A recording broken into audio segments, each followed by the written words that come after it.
அலைக்கும் வரஹ்மத்துல்லாஹி வபரகாத்து. எனது பெயர் ஷஃப்னி. நான் காத்தாங்குடியில் இருக்கேன். நமக்காக, அதாவது எனக்காக செய்த வேலைகள், படித்த படிப்புகள், குடும்பத்துக்காக வேண்டிய உழைச்சதுகள் தான் இந்த உலகத்துக்காக வேண்டி ஏதாவது செய்திருக்கமா, வாழ்க்கையில் உருப்படியாக ஏதாவது ஒரு வேலை செஞ்சிருக்கமான்னு பார்த்தோம்னா பெரும்பாலும் இல்லை என்ற ஆன்சர் தான் எனக்கும் இருக்கும், பெரும்பாலும் உங்களுக்கும் இருக்கலாம். நான் சும்மா திங்க் பண்ணி பார்க்கக்குள்ள தான் ஒரு பொடியனை பார்த்து நாம் கேட்குற ஒரு விஷயம்தான் எந்த ஸ்கூலில் படித்தேங்கிற அந்த இதை எந்த ஸ்கூல்டப்பா நீ குப்பை கொட்டினேன்னு கேட்போம். ஃபன்னாக சொல்கிற அந்த வார்த்தையில், அந்த வசனத்தில் பெரிய ஒரு லைஃப் லெசனை நான் புரிஞ்சுக்கிட்டேன். எந்த ஸ்கூலோடப்பா குப்பை கொட்டினேன்டா, உண்மையிலேயே ஸ்கூலுக்கு நாம் செய்கிற வேலை, புக்ஸுகளை கிழிச்சு, ஸ்டெப்ஸுகளை உடைச்சி, பொடியமாரோட சண்டை பிடிச்சி, கதிரை மேசையிலெல்லாம் உடைச்சி, இப்படி அந்த ஸ்கூலை பெரும்பாலும் நாம் படிக்கிற காலத்தில் குப்பையாக தான் ஆக்கியிருப்போம். ஆனால் எண்ட் ஆஃப் த டே ஸ்கூலை விட்டு வெளியே வரக்குள்ள ஸ்கூல் நமக்கு என்ன தந்திருக்கும்?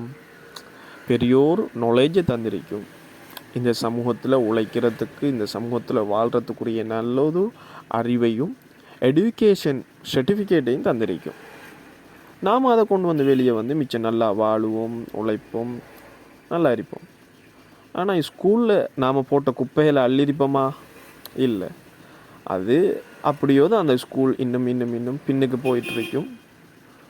அதே லைஃப்பில் அதை பார்த்துக்குள்ள நாம் இங்கே வாழ்கிறதுக்கு, இந்த உலகத்தில் வாழ்கிறதுக்கு நமக்கு ஆக்சிஜன் தேவை, சுத்தமான குடிநீர் தேவை, நல்ல உணவுகள், ஆரோக்கியமான உணவுகள்லாம் தேவை.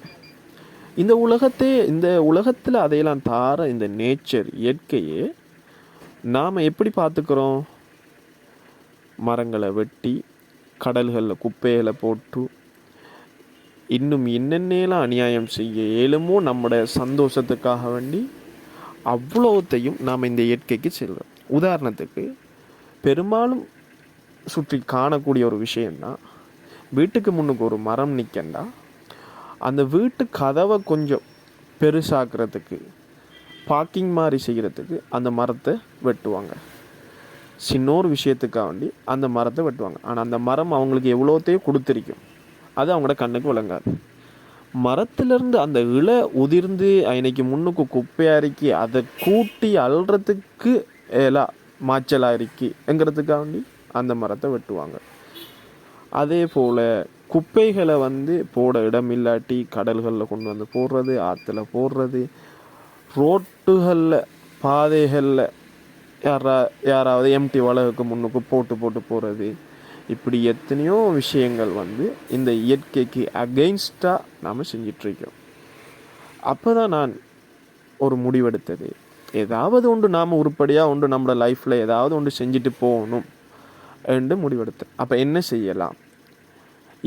நமக்கு கிடைக்கிற அந்த ஒரு லீவுக்குள்ளே நம்மகிட்ட இருக்கிற கொஞ்சம் காசுக்குள்ளே என்ன செய்யலாம் என்று யோசித்தப்போ தான், ஒரு கிழமைக்கு ஒரு மரத்தை நம்மளால் நாட்டலாம்.